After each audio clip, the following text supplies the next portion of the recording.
Well, it's easy to sometimes forget, but a good and well-kept set of chompers is essential to overall well-being. In fact, it affects everything from heart health to healthy lungs. Poor dental hygiene can even cause premature birth for some pregnant women. But how can you keep your pearly whites in tip-top shape? Well, in honor of Children's Dental Month, we asked Dr. Brian Novy to join us this morning. He's an assistant professor of restorative dentistry, has his own private practice. The American Dental Association gave his office an award for his preventive practice. Dr. Novy is here this morning to dispel the greatest myths when it comes to dental health for the entire family. Dr. Novy, good morning. Glad you're here with us. Good morning. Thanks for having me. I am like the tooth police. I'm always telling my kids, you gotta brush, you gotta floss, dental health, dental health. Why is dental health so important? I think we forget that dental health actually relates to the health of the whole body. So if you have problems in your mouth, you're probably going to have systemic problems as well. The other thing I always tell them, brush your teeth, and then at least, what, twice a day we should do it? I say at least twice a day. At least twice a day. Definitely before you go to bed. And I do that. I make sure we do it in the morning, we do it in the evening, so obviously it's important, but at the same time, you know, I'm always worried about cavities. What is it that causes a cavity? Well, cavities are caused by acid from bacteria breaking down the teeth, but we forget that there are acids in food we eat, and so that acid also causes the teeth to lose those same minerals that the teeth are losing when you get a cavity. One of the things that's important to me is they do not drink soda. I am not a soda mom, but I was reading something recently that it's not just soda. Right, right. Actually, we have a big problem with sports drinks today. Those are worse than sodas. You're kidding. No, and fruit juice is bad too. So we always say... Not the fruit juice, Dr. Novy. Fruit juice. Don't take away my fruit juice. Well, I won't take it away. Okay. But for kids, like putting fruit juice in a bottle is not a good idea. And really, our kids should be eating the fruit and drinking water. But stay as far away from fruit juice as you can. All right. We talk about fluoride in toothpaste. Obviously, it's important. What is it in the toothpaste for? What does it do?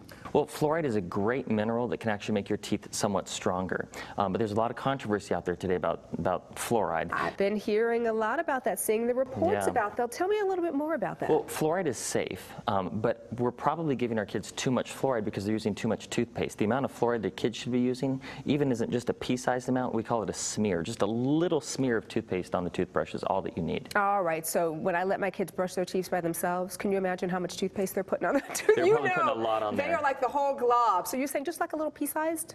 Even less for a small child, yeah, a smear. Yeah, pea-size for a child, pea-size for an adult probably, but a smear for kids. Okay, all right. So let's talk a little bit about demineralization. Tell me what it is. Well, so when you get a cavity in your tooth or when acids start eroding away the teeth, they're actually losing calcium and phosphate, and we call that demineralization. And a lot of people don't realize that it's that demineralization or the loss of calcium and phosphate from the teeth that causes cavities.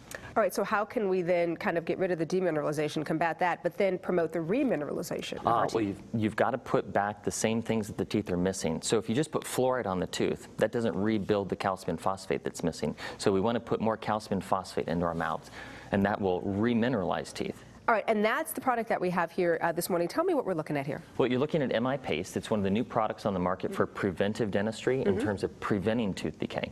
And what it does is it's just a topical cream. You just apply it after you brush, after you floss. Before you go to bed, it's the last thing that goes in your mouth. And then it actually super saturates the mouth with calcium and phosphate, and your teeth won't demineralize as quickly. So this is preventive care? It's total preventive care. All right. Yeah. Now, how does it work? You just put a little bit on your tongue? Do you put it on your teeth? Well, put a little bit on your finger. Put it on your tongue and kind of wipe it around your mouth, and I think you'll find that it tastes pretty darn good. It does taste good, and I have to tell you, as a mom, that's important. If it doesn't taste good, the kids are not going to use it. Yeah, I like to think that's kind of like creamy Jolly Ranchers. It is. Well, there you go. Creamy Jolly. And if it doesn't taste good, you know they're not going to use it. Right. No matter how much we stress they should use it, they're not going to use it. One of the other things I wanted to talk about is when you talk about preventive care and you talk about taking care of your kids' teeth, what is the takeaway? What should parents know? What should we know with regards to taking the best care of our children's teeth possible?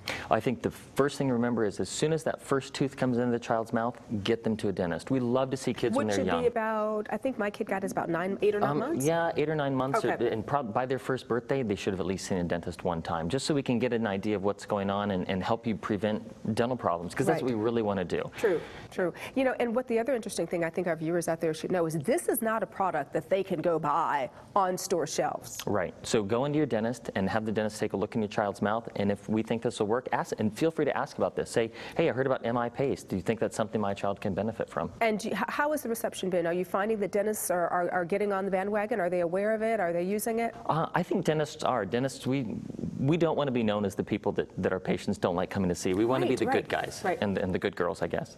That is true. Well, this does taste very good, and thank you so much for sharing it with us on the show this morning. Can I take this one home? This is a cute. What is this? This is yours to keep. This is the one you like too. That is melon MI paste. Yeah, he's like, I love the melon. I love melon. All right, Dr. Novy, thank you so much for sharing this really good information with us on the show this morning. My pleasure. Good stuff. And if you want to learn more about that MI Paste Plus Dr. Novy was talking about, just check out the website. It's mipaste.com.